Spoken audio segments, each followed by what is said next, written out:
5, 4, 3, 2, 1. What's up, Jace? How's it going? Henry, episode 7. Episode 7. Yeah. That's cool. That's cool. Yeah. Who would have thought? 2 months. It's been 2 months already. Almost. 2 months? Yeah, oh, once a boy. week. That's a Yeah. long time. Yeah. Okay. What do we want to start out with? Let's talk about Trump's comment. Trump's apparent gaffe. His A little bit more than a gaffe. One of his gaffes. This was a rather large gaffe, if I do say so. So the Atlantic story that came out that said Trump called troops losers because he didn't want to go to some speaking engagement at a cemetery in Germany. I think it was maybe Germany, maybe France. France, I think. I think France. Yeah, that's not a great look if it's true. This is the same guy that said John McCain. What did he say? You said it best. Yeah, you he said what did he say? So for one, he called John McCain a loser, which I think in context was him referring to him losing the 2008 election. But then he definitely said that he prefers people that don't get captured in battle. For those of you that don't know, John McCain was a war hero and a prisoner of war for 4 years, I think, or something crazy like that. It was I think it was 4 years. At least, yeah. In Vietnam, yeah. It was a long time.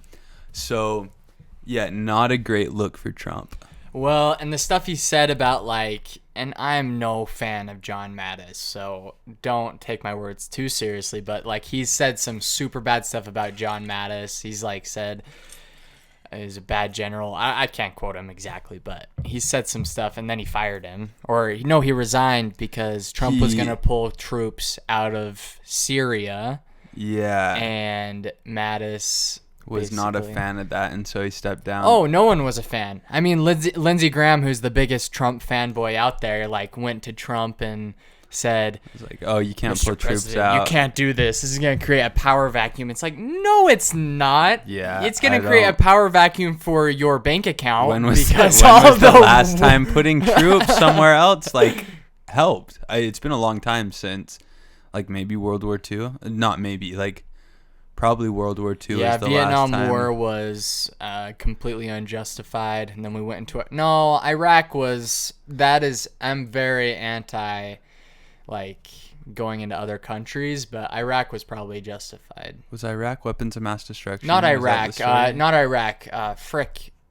Afghanistan and the Middle East in general. It was Afghan. Who did we go into first? It was Afghanistan. Then Iraq. It was.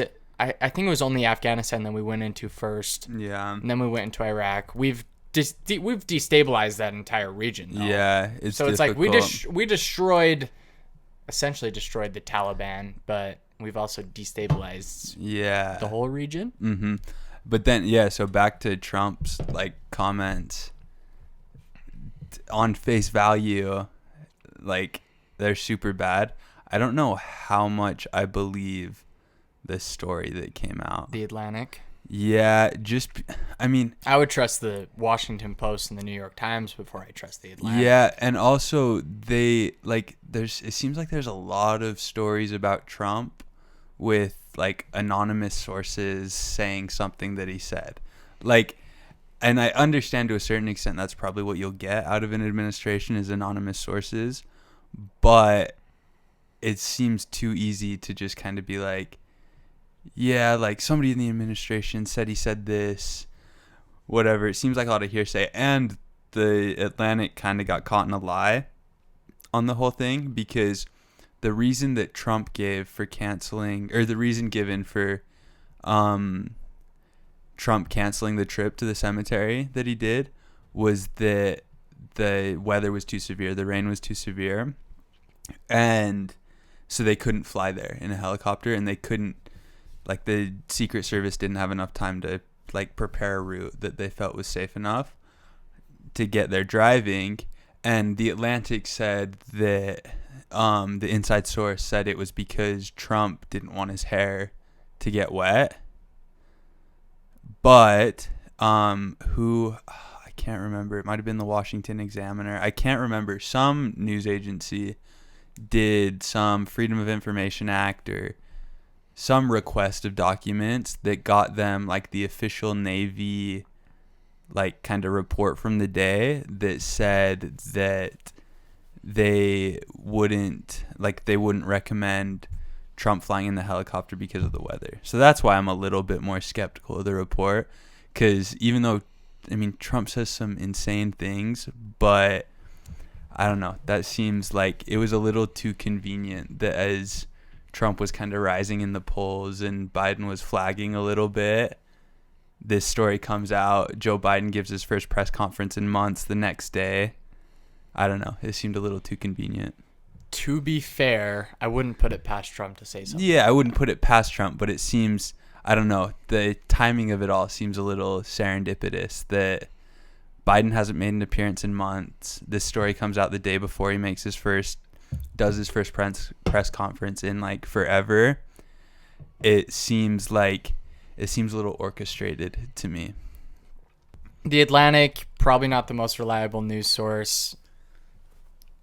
If I were to guess, I would side with, yeah, that probably happened, to be honest. But I don't know. I don't know, because, I mean, and then they had immediately after this story came out, like within a day, they had testimonials from a bunch of Gold Star, like veteran families. Mm-hmm. That I think that takes a significant amount of time to like get figured out and write up a story with all the testimonials. It just seems coordinated, which not rubs me the wrong way, but is a little bit suspicious to me. That, like, because really you could write anybody from that's been kicked out of the administration could say anything and they can write a story about it and say that happened. And like Trump comes out and denies it. He's come out and denied it, but obviously if it was true or if it wasn't true, he'd deny it. So that's difficult. But the Atlantic already got caught in one lie about like the helicopter, like why he wasn't there. So it makes me more skeptical of the rest of the story. Yeah, I could see that. What do you think about the killer of the Trump supporter? Do you know his name? The killer of the Trump supporter. I don't remember his name. So, for those who don't know, yeah, I don't think we've talked about this on the podcast. Oregon, we should probably do the whole story. Protest is happening in Portland, I believe, and then a Trump supporter gets like tracked down, stalked, hunted. I mean, basically, basically executed. Yeah, executed. They tracked the killer down. The U.S. Marshals, along with local police officials and like sheriff deputies, they track him down in Washington, and he's armed, and they shoot him 4 times. This is an example of like, as justified a police shooting as you can get, right? So the offender or the perpetrator has a gun. He's like, I'm not sure if he's aiming it at the police officers. Yeah, so I heard it was a like standoff, like a shootout. So I think that's as close to a justified killing as you can get. Mm-hmm. That seems to me a lot more justified than Jacob Blake, who was shot in the back 7 times. Yeah, definitely. Because I don't think that was justified at all. I don't think anyone's trying have to those police draw officers that been charged in that Jacob Blake shooting? They have? I think they have. Have they? I don't know. I think they have. I believe they were. I think all 4 officers were. All 4? Holy. Yeah. Good. Yeah. Anyways, going back to they shot the guy who killed the Trump supporter. Mm-hmm. And I've been seeing like outcry on social media, like trying to deem the police officers racist. Trying to turn him into a martyr. A martyr for what? Yeah, I don't understand. I have no idea. He tracked down a Trump supporter and killed him execution style. Yeah, the video of that happening is bad. Like, it's freaky. You can see in the video, they go like, So there are multiple people with this guy that shot the Trump supporter, but you can hear in the video, like, they go, we got one right here, pull it out, and then the guy that with the gun that ends up shooting him goes, right here, like, yeah, and then 2 shots, and then Trump supporter on the ground, dead.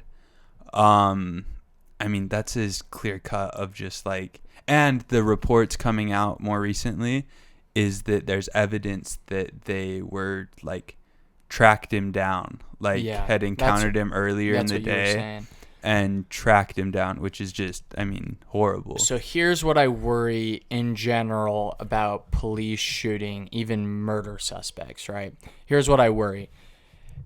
It is not the responsibility of the officer to be the judge, jury, and executioner for a potential criminal, right? And I worry that if anyone with a gun is just shot and killed, what sort of precedent does that set going forward, right? Because, for example, in Utah, we had that guy that they couldn't stop him. He was like running away from police. I'm sure you're familiar. As soon as I talk about this story, you'll start to remember it. But he was like running from police, and the police officers tackled him, and he went for their taser. Do you remember this? He went for their taser, and then they shot him. Yeah.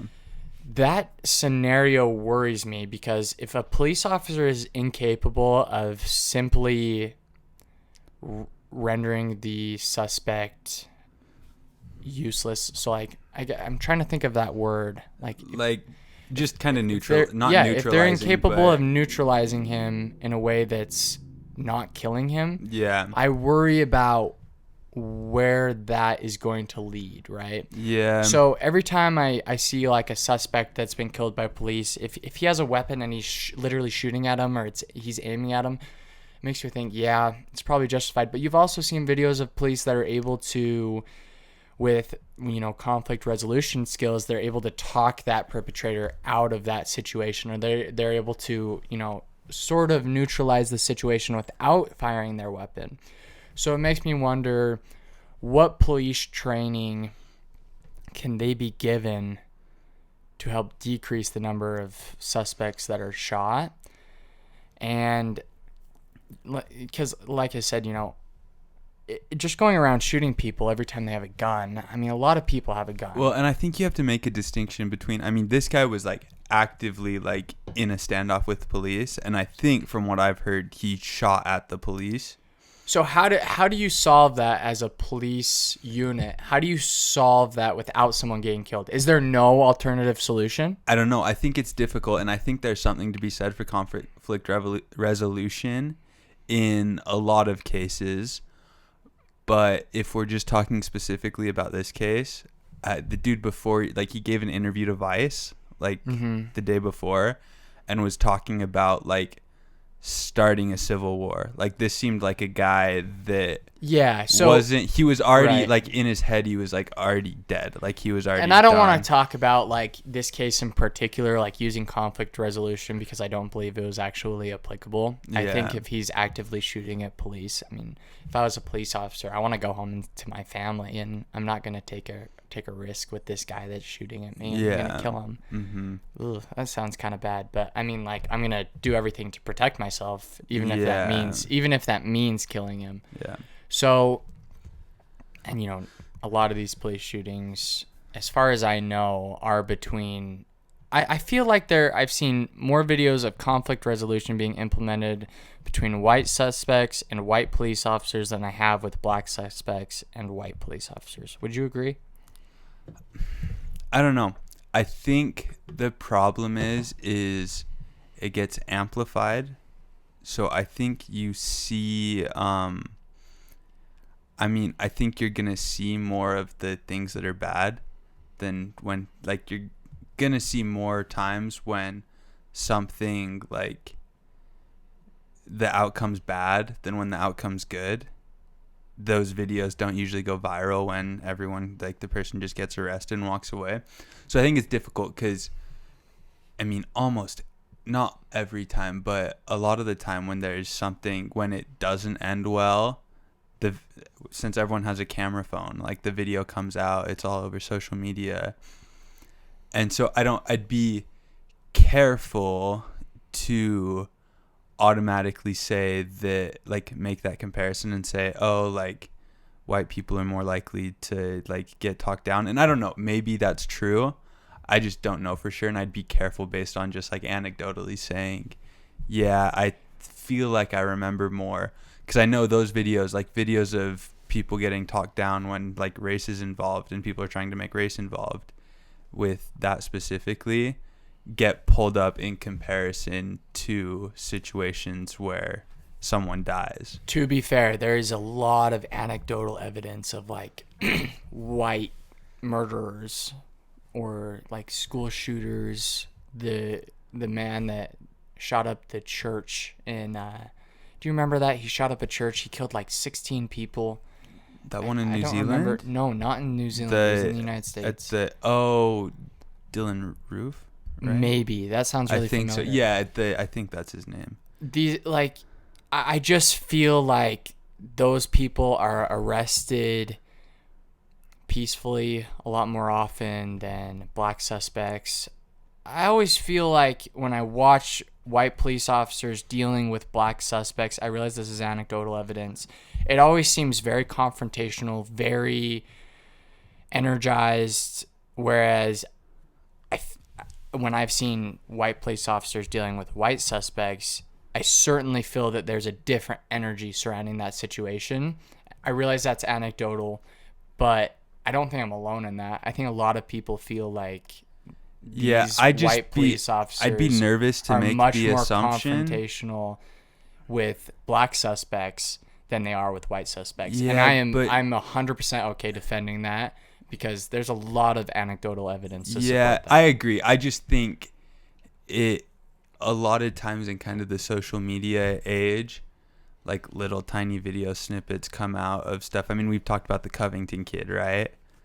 Like, just making a judgment off of the few clips on social media that you see is difficult. And this is I don't know if I'm different. making my judgment based on that. I think I'm making my judgment based on there is not just a few videos. I mean, there are thousands of videos, maybe even tens of thousands of videos of watching the way white police officers treat black suspects. And I mean, I think we can sit here and say, well, that's anecdotal evidence, but if you're black, you probably feel that fear, you feel that intensity a lot more than if you're white. I would be comfortable defending that, right? Yeah, and I'm not arguing with that. I'm just kind of more saying you need to be a little bit cautionary, saying, like, I feel like sometimes that's a false comparison. Like, I see all the time, like, oh, like, here's this situation and the person is white, and here's this situation, the person is black.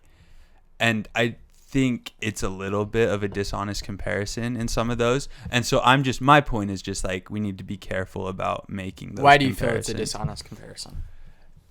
Because they're just different situations. I mean, it's just how so? Different police officers, different, like, situations. Like, I think there's a difference between a traffic stop that turns into an altercation and when you have, like, a big SWAT team, like, lined up. I mean, if we're talking about the kid that shot a bunch of people at the church, that, I mean, like, there was a bunch of, like, SWAT people, like, all surrounding him and stuff like that, and it ended up, I mean, the kid surrendered, right? Like, he didn't shoot at the officers or anything. So I just would like to be careful in making comparisons between situations that don't have a lot in common. So at what point would you what would you need to see for you to confidently say black suspects are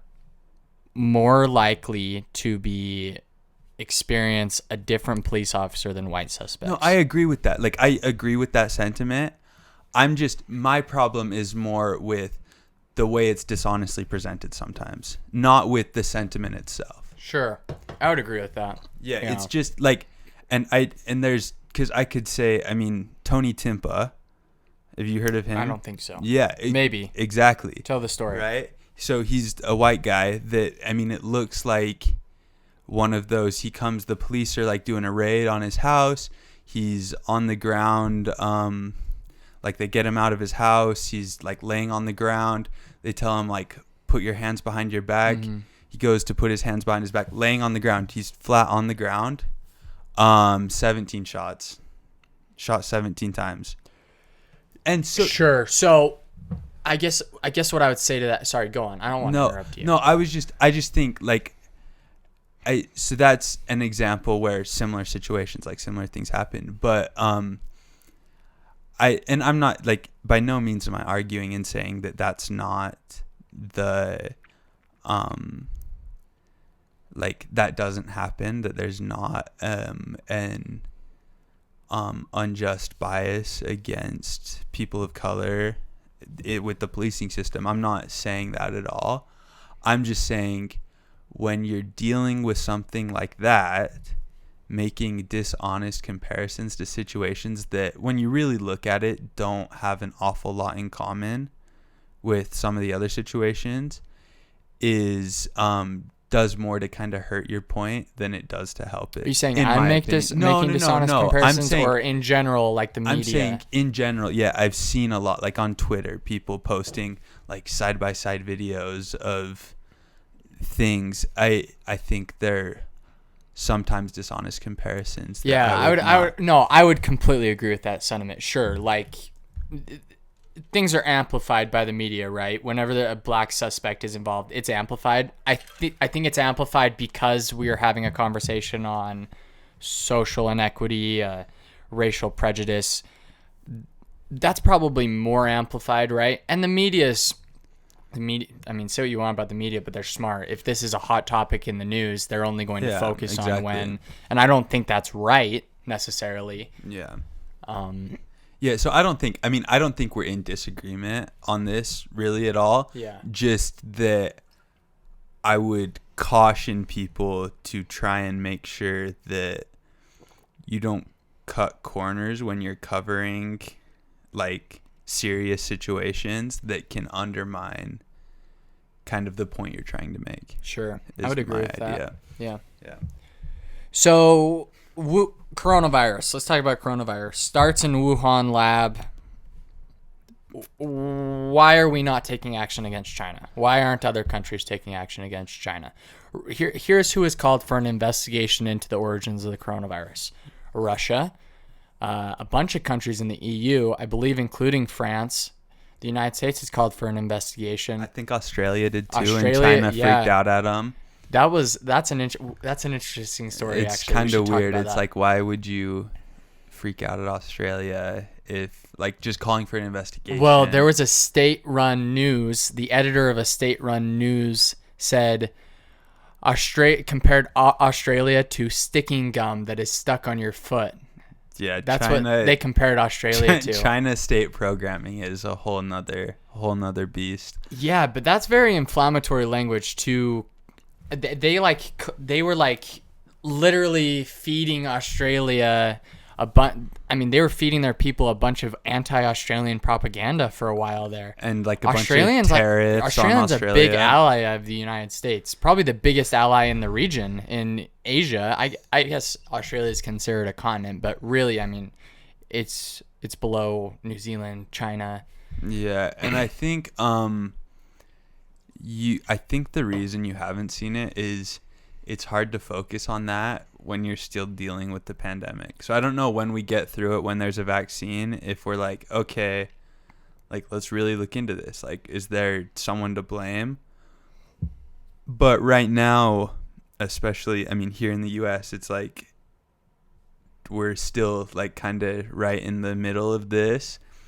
And right now it's kind of the general prevailing idea is that like it's Trump's fault for like how stuff has gone here.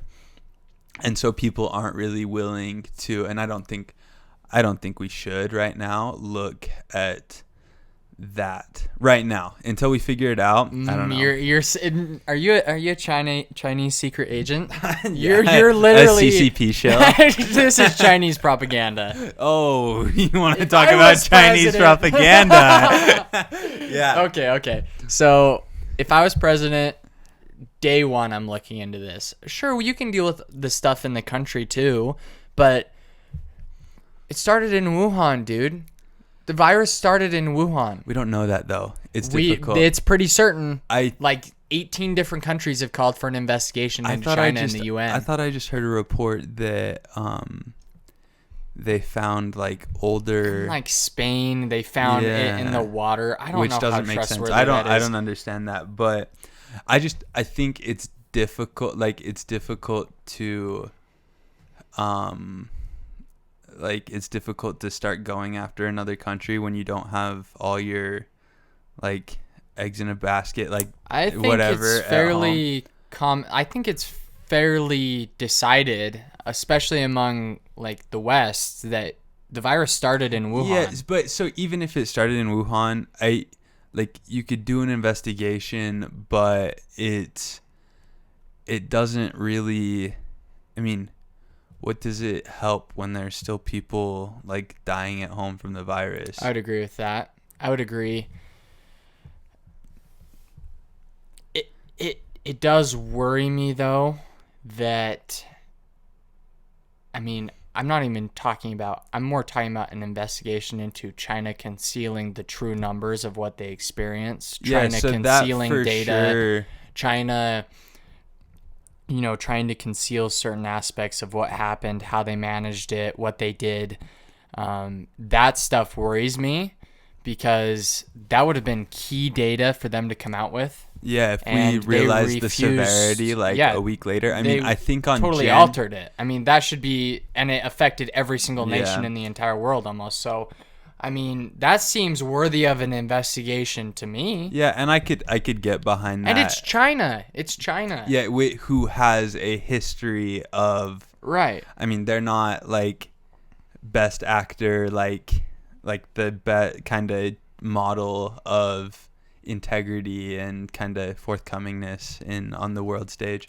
Yeah, and I think until like January 20th, the World Health Organization was saying it couldn't be transmitted between people, and then they said mask, you shouldn't wear a mask, and then they said you should wear a mask, and then they said masks don't help with the spread, and now they do.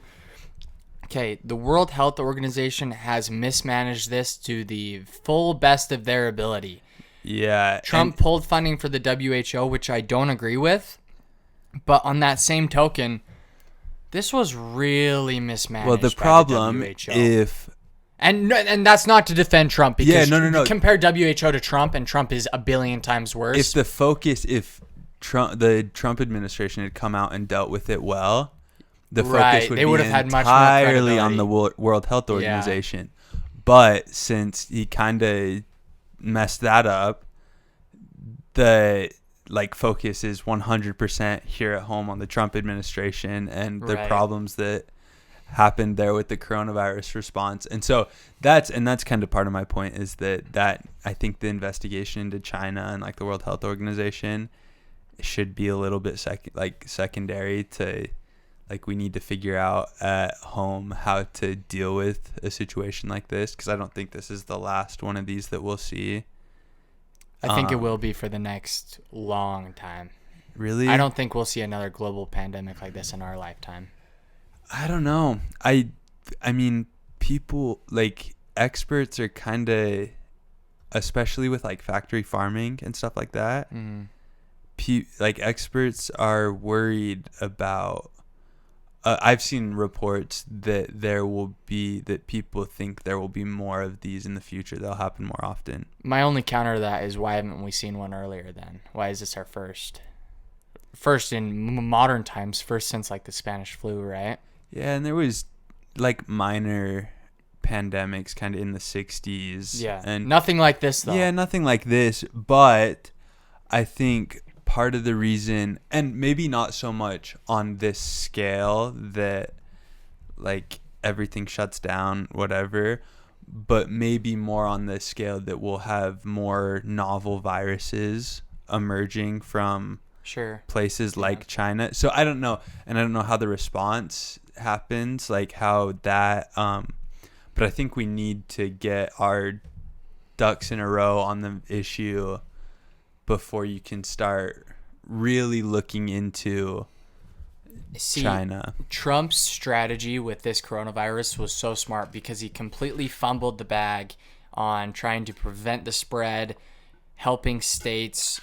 They weren't ready for the virus, and then he shifted the public perception to this is a political issue, right? It's Republicans versus Democrats, and the Democrats are just as bad. Yeah, no. We talked about this. Nancy like, Pelosi the and Democrats Joe Biden are just as give bad. Trump bullets to work with. Right. Let me ask you. Pelosi's we should get out to Chinatown, go check that out. She never apologized for there. that. Joe Biden at least apologized. And yeah, Joe Biden it's a bad idea to lock down borders. It turned, and I think that's part of part of our political climate in the United States is every issue is political. How about a Nancy Pelosi hair salon? I would, if it was, and I've seen a lot of people be like, "Oh, how are you gonna freak out at Nancy Pelosi when Trump just had the RNC on the White House lawn and people were close together, no masks?" But I think it's people are realizing it's more people noticing that she's a hypocrite. Mm-hmm. That small businesses across the country are going under because of the restrictions put in place by Pelosi, by the government and pushed for by Pelosi and the Democrats. And then you're just going to flaunt the rules. Yeah, for those who don't know. For those who don't know, Nancy Pelosi entered a salon without a mask. I believe she was the only one in the salon. She called to make an appointment with the salon. The local business was supposed to be on lockdown, some type of quarantine where they may not have been on total lockdown, but to enter the facility, you'd have to have a mask on. Yeah, for sure. Nancy Pelosi went in without a mask. She, after the event took place, blew up on social media, blew up in the media, what have you. Nancy Pelosi, instead of offering an apology, she says that the salon entrapped her. She said they set her up. They set her up, and she said, "I apologize for falling for the setup." Oh yeah, that was really frustrating. She's as bad as Trump. Nancy Pelosi is as bad as Trump. I wouldn't say Joe Biden is as bad as Trump, so I won't say that about every Democrat, but Nancy Pelosi is as bad as Trump. Yeah, I do not like Nancy Pelosi, and it's so funny because it's just, it's almost the Trump strategy of when an issue comes up, instead of taking the blame, shifting it. It's all about shifting the blame. Yeah, it's all about changing the perception. And I see people fall for it. People all over social media, I was seeing people, well, we should look into the business for entrapping her and whatever. And it's frustrating that, because if she comes out and says, yeah, that's my mistake, I shouldn't have done that. Move on from it. It's fine. No one cares. It is an hour in the news cycle as fast as things happen. But instead, and it still ended up being only a few hours. That happened Wednesday or something, and no one's talking about it now because no one can focus on one thing for longer than a day. But it made it so much bigger than it needed to be that she came out and said, well, actually it's the small business's fault that's dying due to COVID restrictions that I just broke. It's their fault that I broke those rules. And basically I don't take blame. That's the thing they freak out at Trump for, is when in the coronavirus press conference. Yeah, she's just as unapologetic as Trump. Yeah, and maybe it works. It seems like it worked. People were... Well, that's the new political age we're going through, right? Where politicians feel shift they the don't blame, need shovel to it, take yeah. responsibility for what they say or do. It ended with Obama. Obama would publicly apologize for certain things. Well, I mean, even Trump obviously is the master of shifting the blame, but even like for sure, Hillary Clinton in like kind of the postmortem on her campaign, everything was the voters' fault. It was all the voters didn't come out, like they didn't realize how bad Trump would be. There's no like self-reflection. Like, okay, like I had the easiest political campaign in history. Like, should have been the easiest win in history. Should have been so easy. And somehow messed that up. Like what did I do wrong? What do we need to change? But no, it's the voters' fault for not showing up to the polls. It's really interesting. I worry that political attitude on the part of like the elites in politics is going to continue. This unapologetic shift the blame to the opposite side. That stuff worries me because even you got to think even back to like Nixon, right? When he was about to get impeached, the Republicans and Democrats were working like hand in hand on every decision.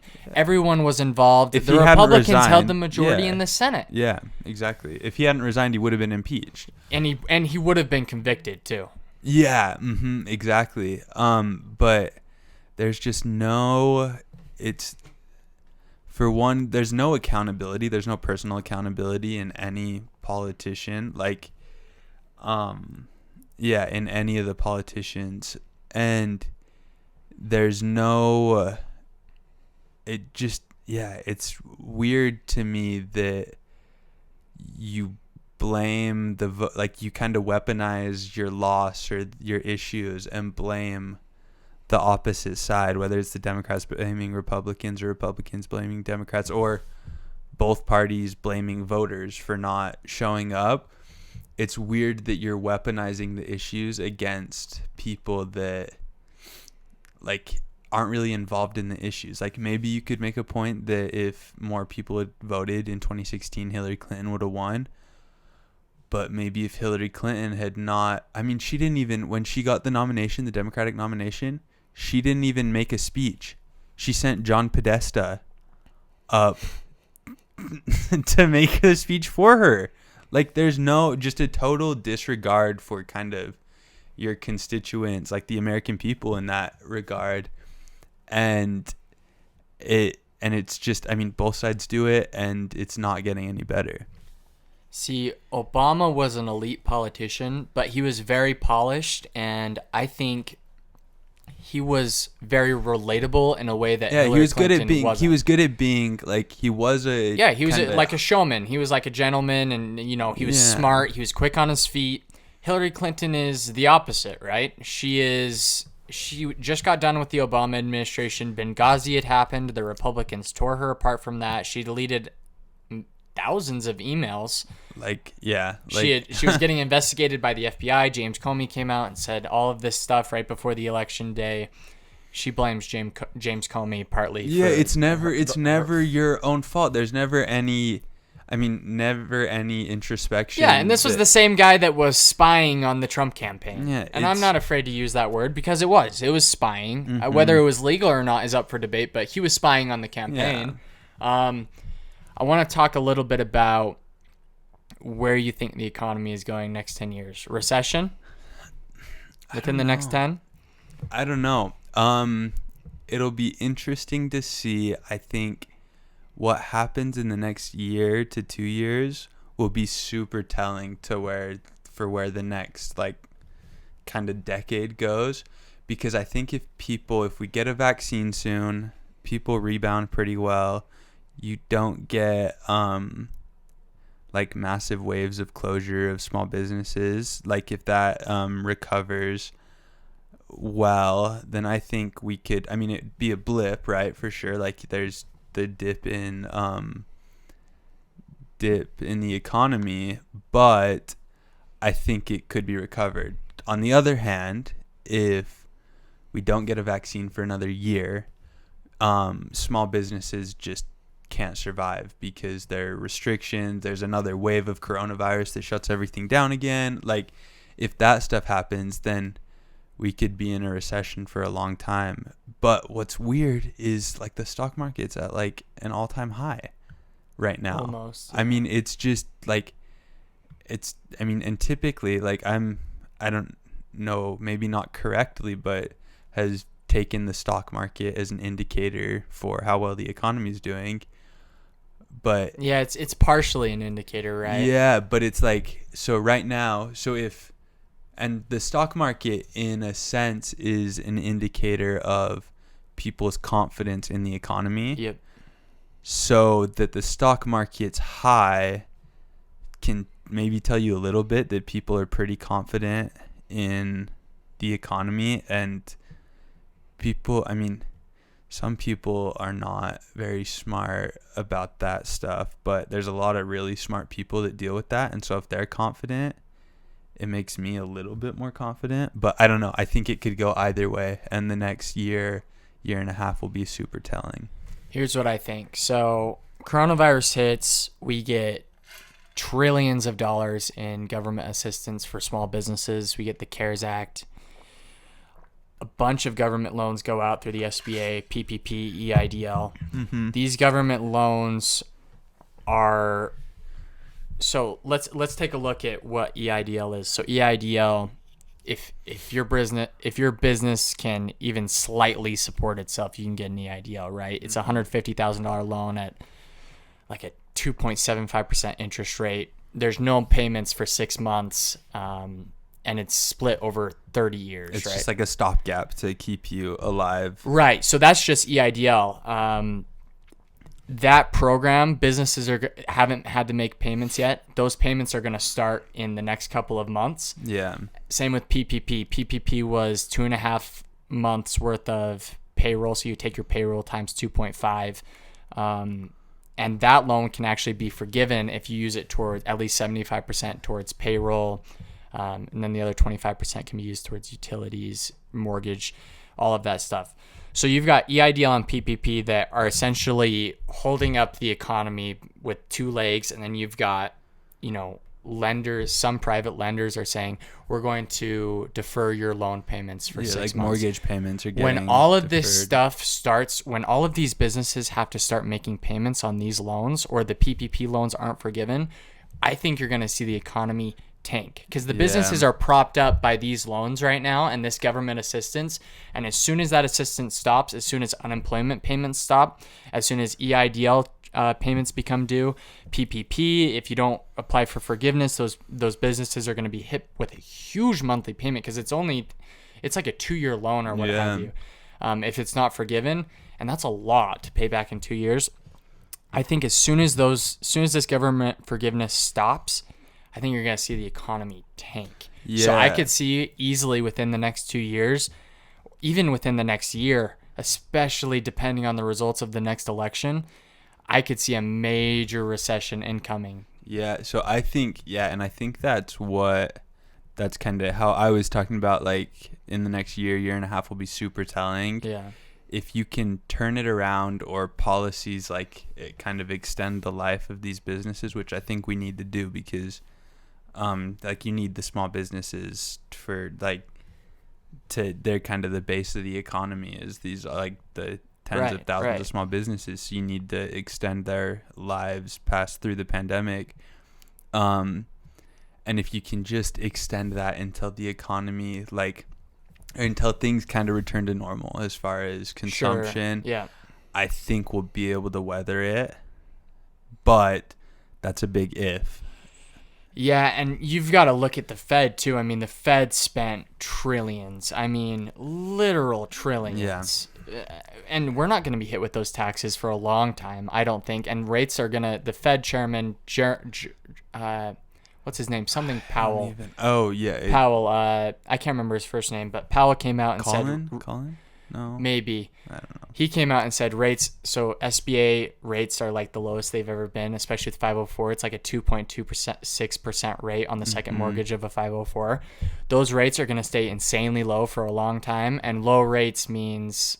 For right now, it means the the economy could potentially get like inflated. I'm not an economist, so I'm not too familiar with exactly how it works. I don't know if anyone is way familiar. I mean, if you study economics for 5 years, you're gonna start to be able to touch on what true economics is, but I can only imagine how complicated it is. Yeah. But we'll see how the Fed handles it. I just worry that we could be seeing a recession worse than 2008 and 2009 within the next 2 years, depending on how our economy rebounds. A vaccine would be huge, though. A vaccine would be massive, and I think it's just kind of a race between like people running out of money and the vaccine, and whatever hits first kind of determines is the turning point for the economy. It would probably last a long time because those places wouldn't be able to be built back up. No one's on super stable financial ground in a recession to like replace those small businesses that are closing their doors.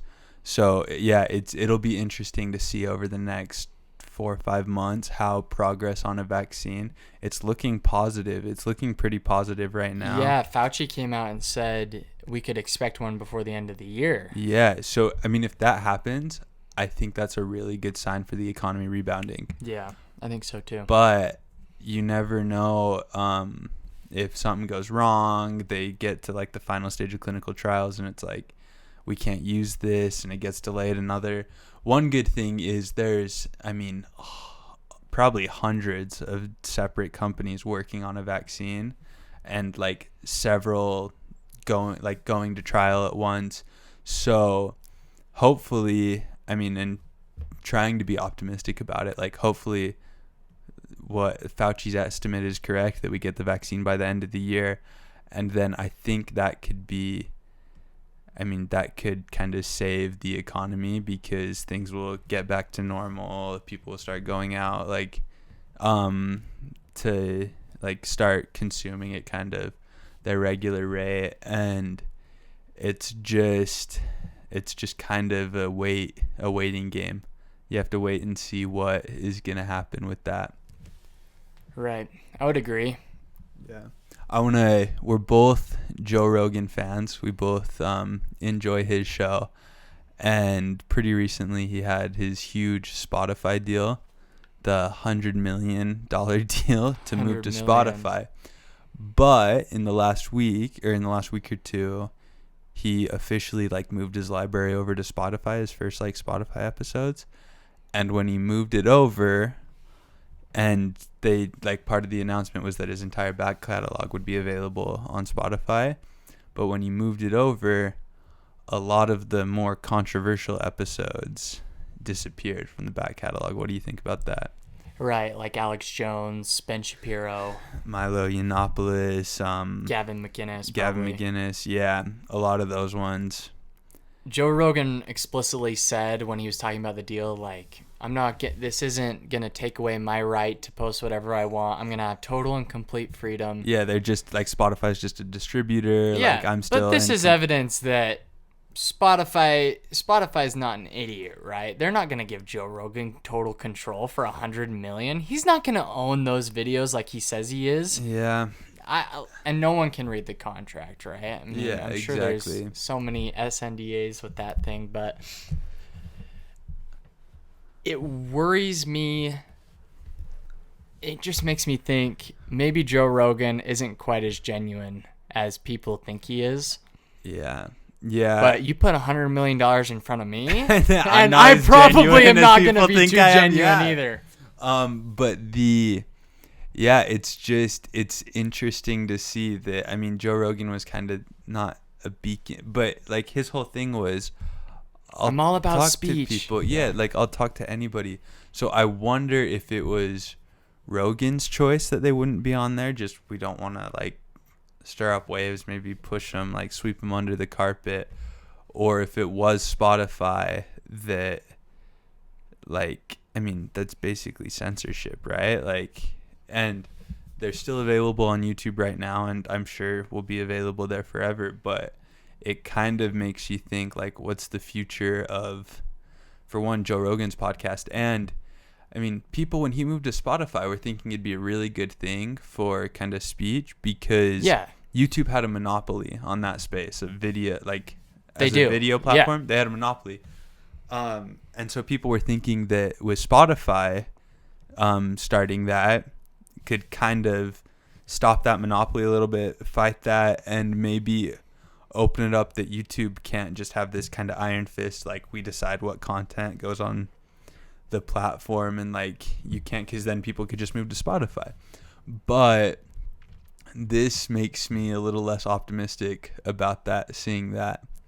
So it makes me wonder on Spotify's end, I wonder if it was Spotify, because you would think, well, if we're not going to have Gavin McInnes, Ben Shapiro, and Alex Jones on, why would you pay Joe Rogan $100 million? I mean, this is a guy that has said some, I'm not going to say whether I agree or disagree. Well, I do disagree with a lot of it, but he's said the N-word, right? I mean, yeah, he said a lot of questionable things. I'm pretty sure. Yeah. And I'm not saying like shut him down. It's up to you whether you want to support Joe Rogan or not. But if you're going to cancel, if you're not going to bring on Alex Jones as Spotify, if you're not going to bring on Alex Jones, Ben Shapiro, Milo Yiannopoulos, I'm not going to compare Joe Rogan to those people, because Joe Rogan is someone that I think is very much in the middle. He's very liberal, I think, as far as I know.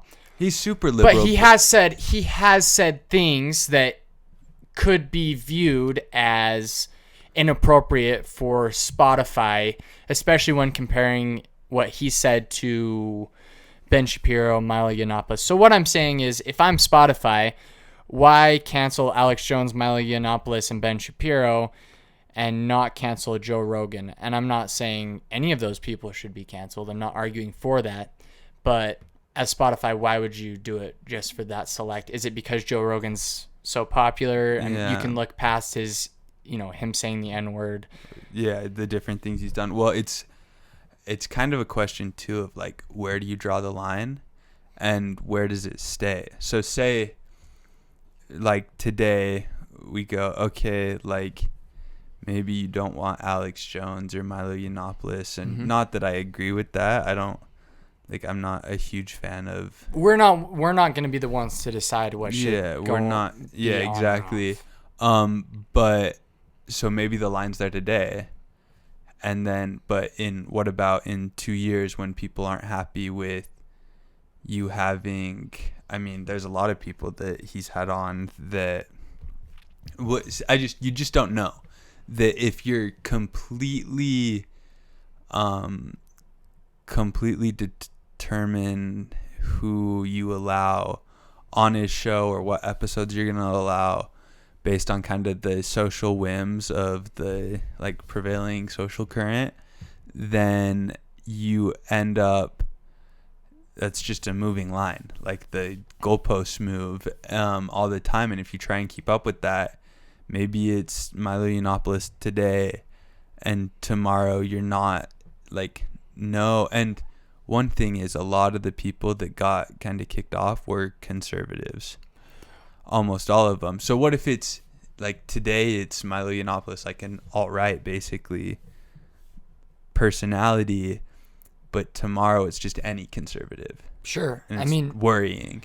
Well, let's look at not even being able to post on Spotify, having that platform. Let's look at our everyday lives, right? If you wear a Make America Great Again hat, you are going to be the target. You are going to make yourself a target for a lot of people. I don't believe that's right. In fact, I believe that's really wrong. I don't think anyone on either side of the political spectrum should be attacked for their beliefs unless you say things like, you're just a total racist. Yeah, I don't feel that person should. That being said, I don't know if any of the people that Joe Rogan didn't bring over, like those podcasts, I don't think any of those people are true racists. Let's talk about true racism. Where is that bar? I think racism, and I'm not going to say too much because this is a super touchy subject. Milo Yiannopoulos, Gavin McInnes are, I can comfortably say, they are very much pushing the borders of maybe these people shouldn't be popular. Yeah, those are the ones that it's like, okay, sure, maybe. That's like racism. They're borderline racist. I think as a society, we're at a point right now where you just can't say the N-word, right? Yeah, you can't do, and I'm not so much concerned about those specific people getting like right. I'm more concerned. off. Yeah, let me just Yeah. finish my point. Go I'm for it. more concerned with people who wear "Make America Great Again" hats being canceled, being the target of attacks, or on the left, people that wear, Bernie Sanders 2020. Yeah. And I don't think it's on the same scale. Well, I think the that left doesn't happen. Yeah. I don't know. I think it might. I don't know. I don't think the right has enough cultural power to like get somebody fired for wearing being a Bernie Sanders supporter. Like when was the last time agree. when was the last time you heard about somebody being fired for being a Bernie Sanders supporter? I don't know if I've ever heard of it. And maybe it's happened. I'm not going to pretend to know like whether that situation has happened, but I know people that have come out and had like conservative viewpoints have gotten fired from jobs for stuff that maybe it's like problematic maybe, but I don't know. Yeah, I don't know. See, and the fact that we have to be very careful about what we're saying right now is testament to the cancel culture right now, because I can tell just by listening to you, and I'm sure you can tell just by listening to me, every word we say when talking about this subject has to be super buttoned up and super everyone can agree with what we're saying right now, because if not everyone agrees with what we're saying, we could be canceled or what have you. We could be shadow banned by YouTube. That worries me, that we're in a state of our society.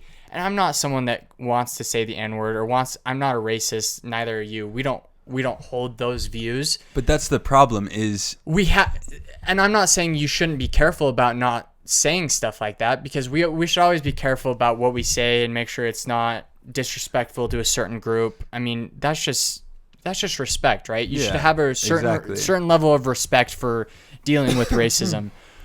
It does worry me that just talking like how me and you are, it's like uncomfortable because we have to be so careful about what we say. And Joe Rogan choosing not to bring over people, I think that sets a precedent for his podcasts of, well, anyone that goes on his podcast now has to be really careful about what they say. And there's been some people that have said some crazy stuff on his podcast. Yeah, for sure. But I agree with you. Like, we sitting here with no audience, like we have no audience, are concerned about saying something that maybe it's okay today to not that we're not even saying anything controversial or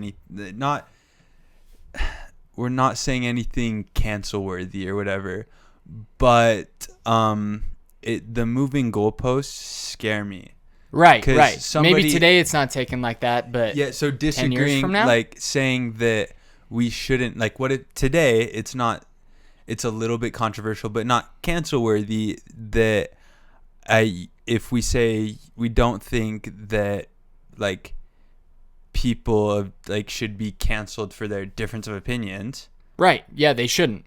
But what about in 10 years? In 10 years, like, am I going to be going to a job interview and someone's going to pull up this podcast from 10 years ago and say, you know what? Like, you thought that people should be allowed to have a different opinion. Like, sorry, I can't give you this job. And that's scary. That and is I think scary. Joe Very Rogan, scary. Yeah, Joe Rogan was a little bit of a bastion of, well, we don't agree, and these opinions might even be problematic, but we'll talk. We'll figure it out. We'll get to kind of the root of these beliefs and where there's problems. And Rogan isn't afraid to challenge people. I mean, like when Ben Shapiro was on, and Ben Shapiro's like super anti like gay marriage, like that stuff. Mm-hmm. Rogan pushed back. Rogan kind of destroyed him. Yeah, Rogan ruined Milo Yiannopoulos' career. I mean, these people, like, it's not that you have to agree with these people. It's the idea that a discourse is beneficial. And to a certain extent, I feel like Rogan, like those episodes not being available, is starting to toe the line of saying, you know what, a discourse isn't beneficial. It isn't allowed. Right.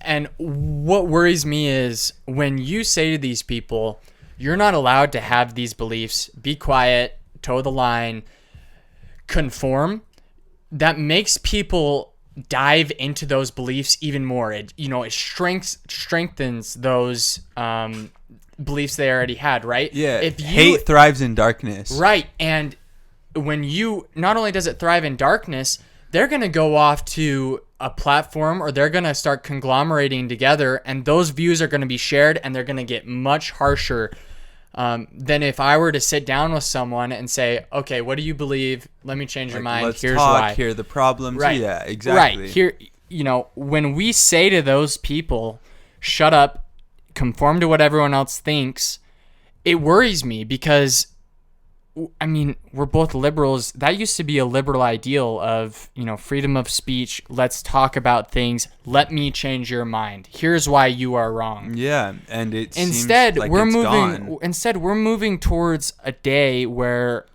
we're already living it. Where a kid that says an inappropriate thing or says something that they probably regret, we're living in a day where that kid's parents lose their jobs.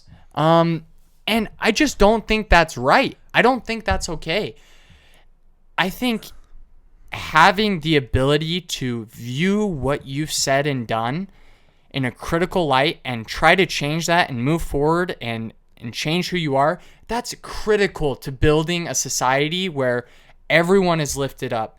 And when you're canceling people, like for me, I know for a fact I have said some crazy stuff that I'm sure I regret. I'm sure it's nothing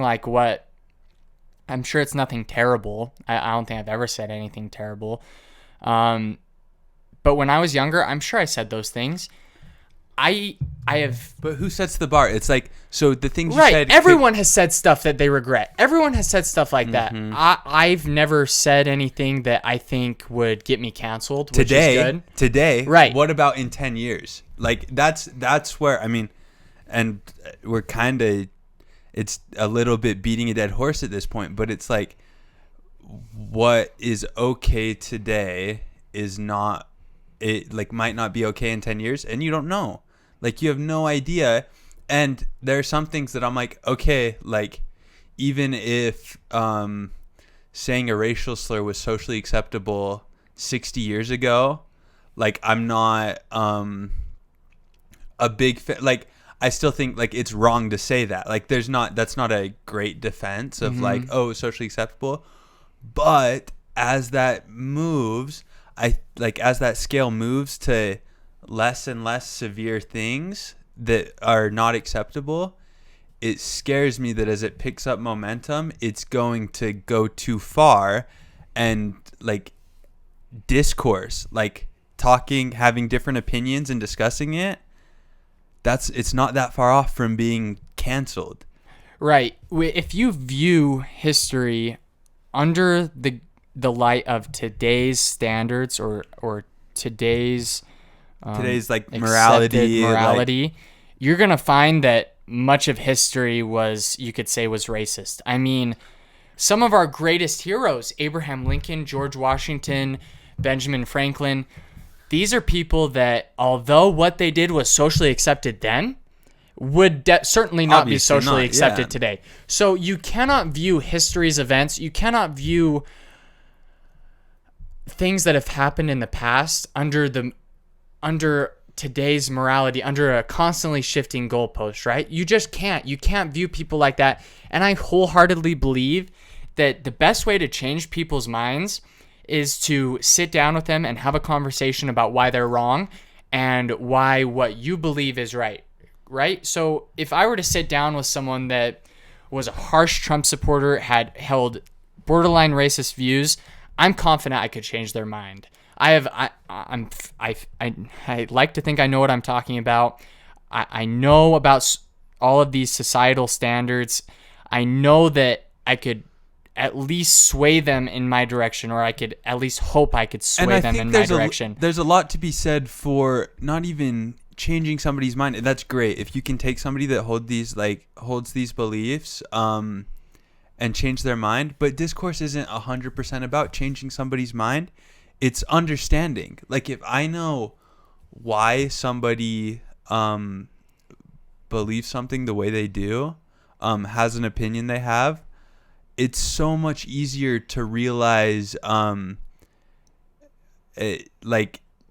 understand why they hold those beliefs. It's a lot easier to get at the root of issues, because you could go. I somewhat agree with that. I just think someone Kinda. someone could have, say, someone could not like, you could have a Trump supporter that's like doesn't like illegal immigrants or whatever.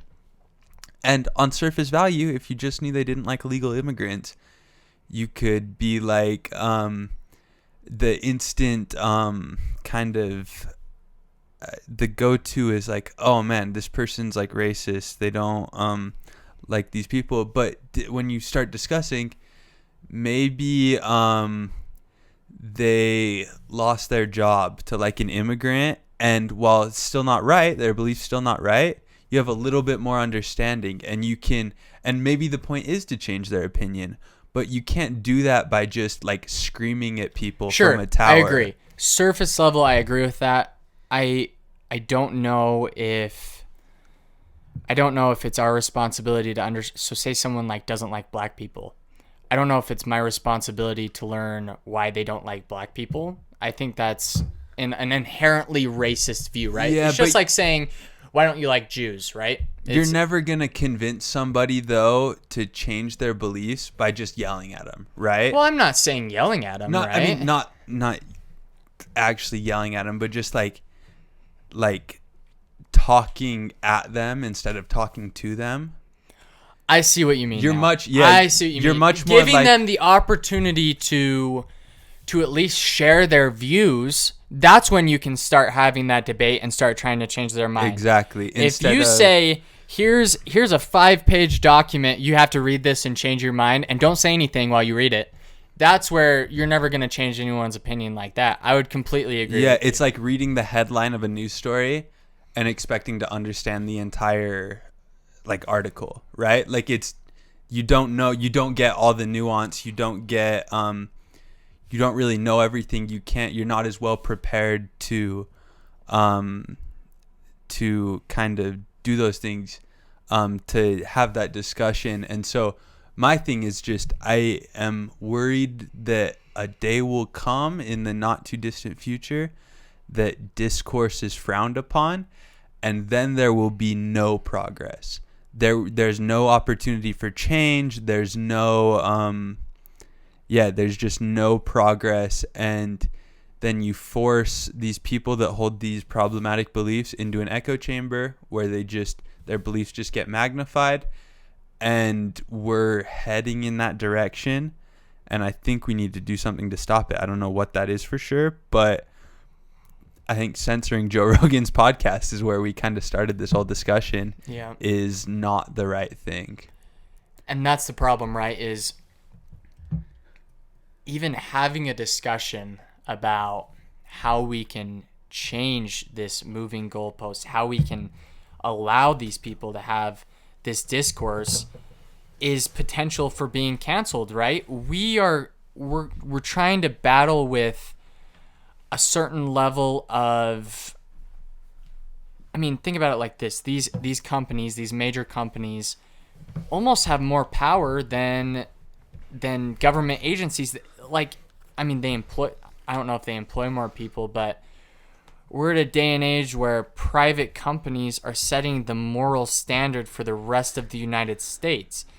That's what worries me. And if 20 years from now, people aren't even allowed to have a discussion, like, I don't think on a public level we're ever going to ban, say, wearing a MAGA hat or saying what you believe. The Supreme Court has been very specific about that, and there are so many years of precedent. Yeah, not to on a support that. Governmental level, but socially. Well, socially it's already happened. Yeah, Henry. exactly. Socially it's already happened. You cannot be a Trump. I don't want to say you can't be a Trump supporter, but certainly I believe it.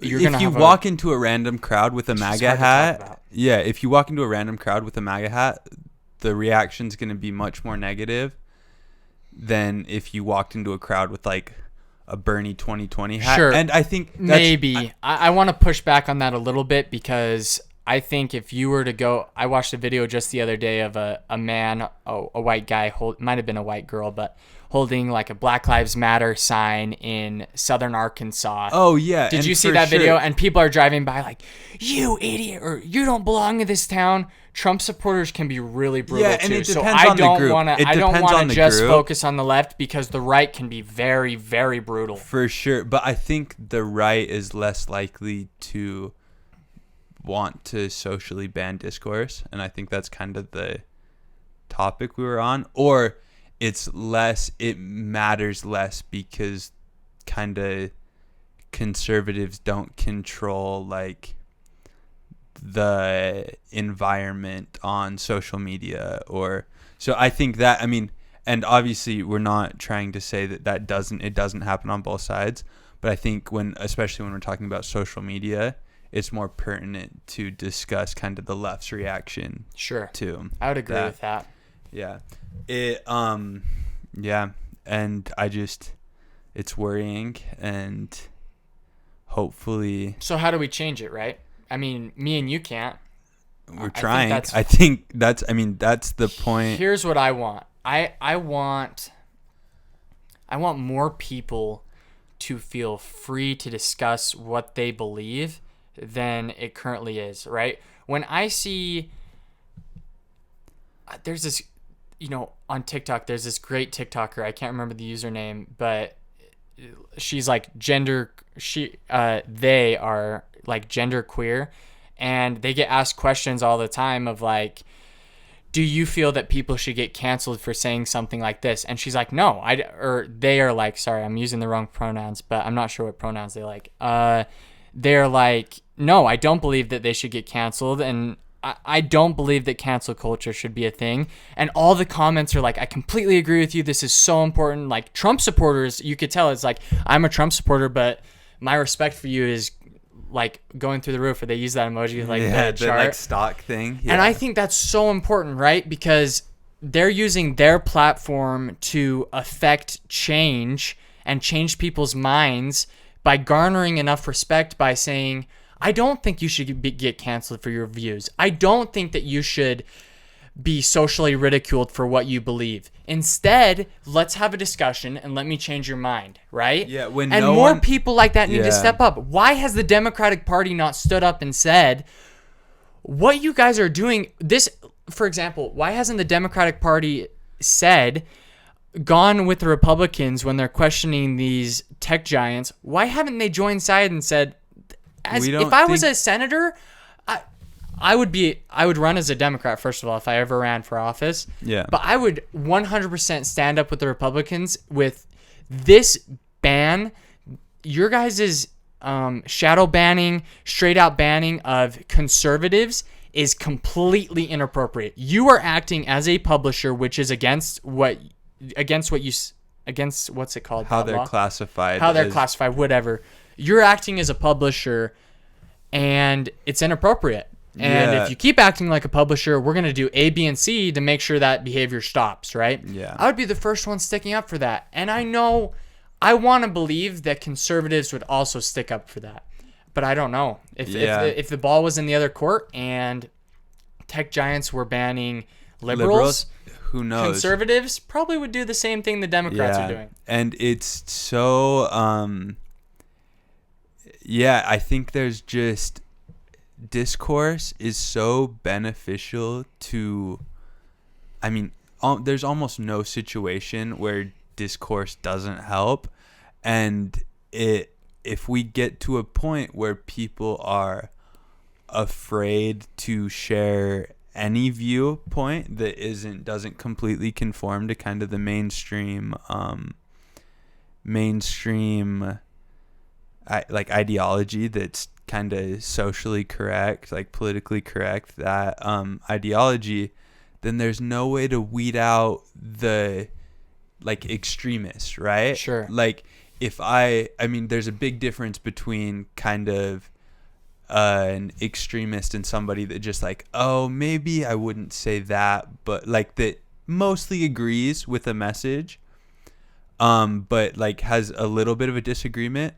But if the person that like doesn't agree with the message a little bit, doesn't feel comfortable to have that discussion, then there's no way you're weeding out people that are extremists that are in no way going to share their like actual beliefs with kind of people. I just want to end on, you've been seeing a lot on social media, even some big influencers are saying this, but they're talking about a civil war breaking out. Do you see that ever happening? Another one? No, I don't. I don't. I think there could be like, I don't know. I've heard that too. A lot of people are like, and even when we were talking about that story earlier about the guy that shot the Trump supporter and then died, got shot by the police. He was talking about civil war. He thought like he was going to be a martyr for some civil war. I don't know if I feel like that's going to happen. It'll rise to that level if Trump wins. I don't know. It's something that it's hard to predict that it's going to happen, but I can also say that I don't think it would take an awful lot to make it happen. So here's what I think. I don't think another civil war is ever going to happen because I think we have too many moderates in the country. I think you're going to start seeing a lot more extremists versus extremists. So extremist confrontations on the extremists on the left and extremists on the right, ideologists on the left, ideologists on the right. There's going to be more confrontation between those two groups.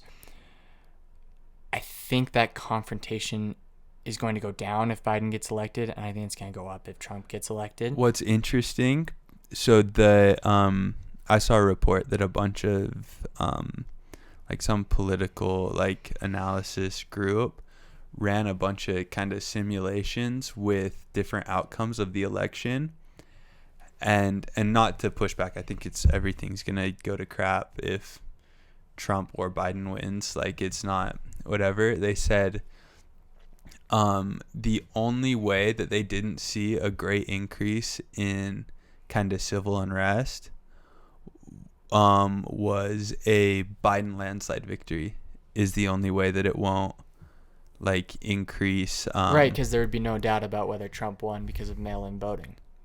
Yeah, but lost because of mail-in voting, I should say. Yeah, but what's interesting is when they ran the simulation, a Trump landslide, they said there'd be a lot of civil unrest. I do worry about the direction the country is headed.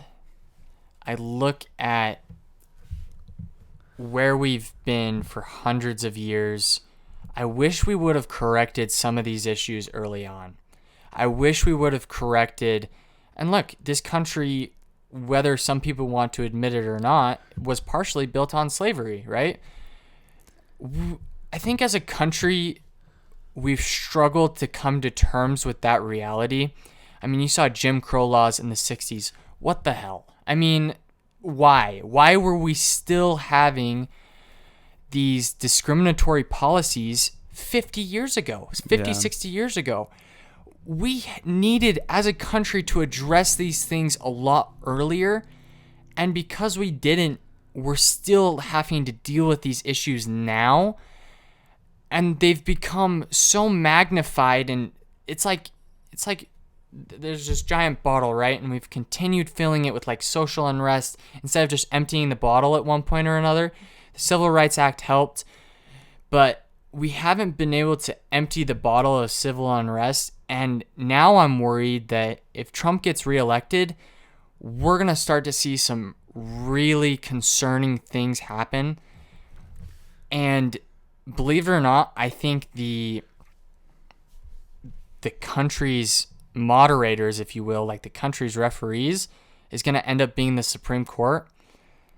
And that's what worries me, is when things come down, I believe there was a famous piece written when the country was first getting created, the Constitution was getting created, that said, if I can't remember exactly what it said, but it said if things come down to the Supreme Court being criticized, something is going wrong, right? Yeah. Because they're supposed to be the nonpartisan force of our government system. But I can honestly say that within the next 10 or 15 years, the Supreme Court is going to have more of a policy-making role than either body. Yeah. That worries me. When we're leaving it up to 7 judges determining policy and how to correct these 9. issues. 9. Is it 9? I think it's 9. I'm an idiot. Yeah, it's 9. That's probably more worrisome to me than these other 2 branches. And I think the Supreme Court historically has done a very good job at addressing these issues and holding up what is right. I mean, judges, they're probably way smarter than any senator, congressman, the president. Sure. They're a billion times smarter. They're a billion times more familiar with the Constitution. But I worry about where the country is going. Yeah, and I think, and kind of back to your point about kind of the history of the country, like, is shaping, like, how things are going today, where America's in kind of has an interesting place in time and geographically, because most of the other colonial powers, like if you say we're talking about England, like England had colonies, that France, had slavery. Spain, Holland. They all had these places that like had slavery and kind of escaped the problems we're having now because it was separate. So you just kind of cut the ties between England and the colonies. Right. It wasn't taking place usually in their country. Exactly. And so America has an interesting place there because we had kind of a unique problem that we had these issues like slavery at home, exactly. And now we're the same country and still kind of grappling with that past and how to deal with the legacy of those issues. And it makes everything so much more difficult, because even like back to the England example, even though they had those problems and have a colonial history, a history with a lot of problems, then they end up with, they kind of have a clean cut, and they still have issues, but there's a little bit of a clean cut between their past and their present, where we don't have that. And so it forces America to grapple with those issues more than other countries. And we should have done that earlier. We should have done that a long time ago. You see, it's really interesting because in Europe, we could sort of switch sides and say, we've never really, we've done some not right things to the Jewish people in the United States. But overall, I think our treatment of Jews has been better than what it has been in Europe. For example, in the United States, of any Western country, we have the least amount of people who have anti-Semitic views than, say, in Europe or East Asia. They have a lot higher percentage of people who hold anti-Semitic views because they were grappling with the Jewish. I don't want to say grappling with the Jewish people because that sounds bad, but they were, they held those views and they did different issues. Jews. It's different. There's different context for like problematic. Right. Think about what happened to Jews in Europe, right? They had to grapple with those things in Europe, and since then, a higher percentage of people have held anti-Semitic views. Where in the United States, the same thing is happening with black people, right? Yeah, there's a lot more racism in the United States than in exactly. They have more more anti-Semitism because that's something they've grappled with, and we have more racism because, our country was literally partially founded on racism. Yeah, and it's gotten pushed to the side. The issue's gotten pushed to the side for too long and kind of ignored, and like a little thing here or there, and it's something you need to confront head on, and I think we're doing a better job of that now. Not with Trump. I disagree. But have we ever seen, I think there's been more progress, maybe not through the government, but socially. I think there's been more of an attempt to get at those issues, to bring those issues to light. Maybe. And so you can make an argument that Trump's made it worse, and I wouldn't argue against that. But I think look at the difference between now and 50 years ago, 60 years ago. We had Jim Crow laws, and now, like, we're, as much as people I think would like to have you not believe, I think we're a lot better now. There's still issues, but it's just something that you need to face head on and figure out, as opposed to kind of pushing it to the side. I do wish people would and this is coming from a white perspective, I can't imagine what the black perspective is. I have trouble relating to that as much as I wish I could. I do wish that people would see America as sort of this constantly evolving country where we are trying to grapple with these issues and we are trying to resolve these things. But there's room for change.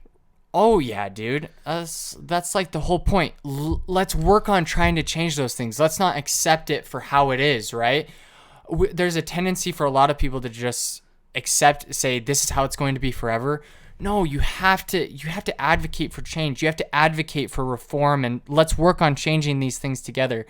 Look, America was built on slavery, but America was also the first democracy in the West, the first true democracy. I mean, we've done a lot of things wrong, but we've done a lot of things right. So I wish people would take the good and the bad. I realize there's room for change, but let's look at all the things that we can do. Let's look at the positive things that this country has done for the world. Let's look at all these things. It is okay to say America is a great country. As racist as that may sound, if that does sound racist, I don't know. That is something that no one would have called you a racist for saying America is a great country 20 years ago. Yeah, and that's part of the moving goalpost. But I think America is a great country that needs to change the problems it has, because if we don't change these issues soon, I could probably confidently say, America is no longer a great country. And I think Trump has somewhat Make America Great Again has like altered the meaning of the word great. When I think of great, I think of some of our accomplishments as Americans has been great. I think this country has always struggled with certain issues. And if those issues don't get changed, I would personally change my mind and say, look, America isn't great. Yeah. Would you say America is great? I would say there's been a lot of great things. But I'd say it's more about, I almost, sorry to interrupt. Yeah, I would almost say, is America great right now? That's a tougher conversation. And even saying, has America been great? I don't want to backpedal on what I said, because I do believe we live in a great country. I do believe this country is experiencing more issues right now. We're starting to come to terms with the issues that have been present for so long. Yeah. And I think that's why people are saying America isn't great. But let's work on correcting those issues. We don't have to tear apart the entire system. Yeah, and I think there's a problem. People have the tendency to, instead of learning from the past, they get stuck and dwell in the past. And that's where we get stuck in a trap where instead of progressing and getting better, you end up just it gets on a focus of, oh man, like look at all these bad things have happened and been done, and that taints kind of what America is, and it does to a certain extent. But I would prefer to focus on the fact that we have a system set up that is almost as and you can make an argument, but in my opinion is almost as good as anywhere in the world at dealing with those problems and fixing and changing and getting better. And that's, if I was going to say like America is great, that's why, is because we have a framework where we can make the country into what we want it to be and make it better. Should we end on there? Yep, that was a deep episode. Yeah. That was a deep episode.